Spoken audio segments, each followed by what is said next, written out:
Russia says that it has destroyed 8 Ukrainian tanks supplied by NATO. The Associated Press, however, is disputing the claim.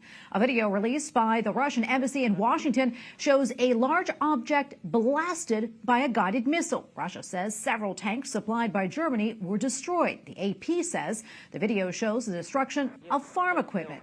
Ukraine is refusing to say if it has used the tanks from Germany. We go now to Claire Lopez, founder and president of Lopez Liberty LLC. Claire, good to be with you as always. A lot to get to today. But first, let's start off with Ukraine, where they have reportedly kicked off their spring offensive. Meantime, Russian President Vladimir Putin announced today that Russia will deploy some of its tactical nuclear weapons to Belarus next month. Claire, your thoughts on all of this? Where is this all going? And it doesn't really seem like there's an end in sight anytime soon in this war. Well, Tracy, indeed, it looks like Ukraine has kicked off its long-awaited, long-anticipated counteroffensive against the aggressor Russian invading forces. And in particular, this seems to be focused in the south, in places around Zaporizhia and Kherson, for example. It's very early, and it's hard to tell exactly with reporting back and forth, which side is taking the advantage at the moment. But this does look like the beginning of the long-awaited counteroffensive, and the Ukrainians are determined, absolutely, to push the invaders out of their land, out of their country. At the same time, yes, Vladimir Putin, the president of Russia, has repeatedly been threatening with bluster about nuclear weapons, and now the transfer, perhaps, of some tactical nuclear weapons to Belarus, which is basically a satrap of Russia. What do you think that all signals, Claire? I mean, should we really be concerned about that? You mean in terms of the tactical nukes to Belarus, in particular? Exactly.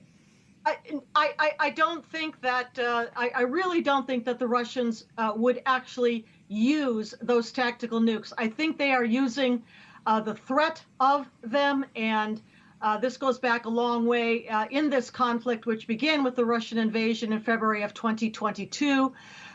Repeated threats coming out of the Kremlin from Vladimir Putin, because he has nothing else to threaten. What else is he going to do?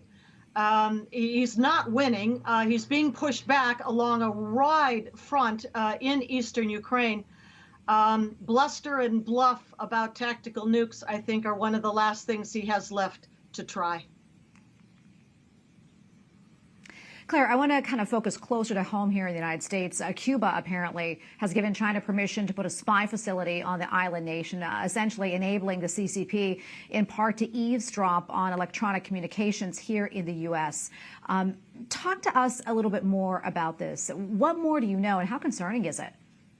Well, it's very concerning, absolutely. Cuba lies something like about 90 miles off the coast of Florida, southern Florida. And we'll recall that back in the time of the Soviet Union, which was Cuba's backer, financier, and supporter for such a long time, and tried to place nuclear weapons on the island back in the early 1960s, that the Soviets had a listening post, intelligence gathering post like this at Lourdes. Now, I don't know if the Chinese proposed facility will be in or near Lourdes, but in any case, it is concerning because of the proximity of Cuba to the United States, to Florida. Obviously, the United States has a facility on Cuba's island, Guantanamo, which can, in some ways, perhaps counter the use of a new intelligence facility by the Chinese. But what this looks like is kind of a replay of the Cold War time with the Soviet Union, hopefully minus the nukes. We're almost out of time, Claire, but I do want to hit on this really quickly. A man who's been a fugitive of justice since 2001 after he was indicted by the International Criminal Tribunal for genocide in connection to the killing of 2,000 people at a Catholic church in Rwanda back in the 90s was recently arrested. That said, How do you think this man was able to evade justice for so long? And do you know what comes next in all this? Well, I suppose that now he's been arrested. He may be extradited to The Hague, to the International Criminal Court at The Hague, the Netherlands, to face those charges. If he had supporters all of this time, it may be understandable that he was protected and safeguarded from the authorities and was able to evade arrest for a very long time. Well, Claire, thank you so much for weighing in on all this. Always appreciate your insights. Thank you.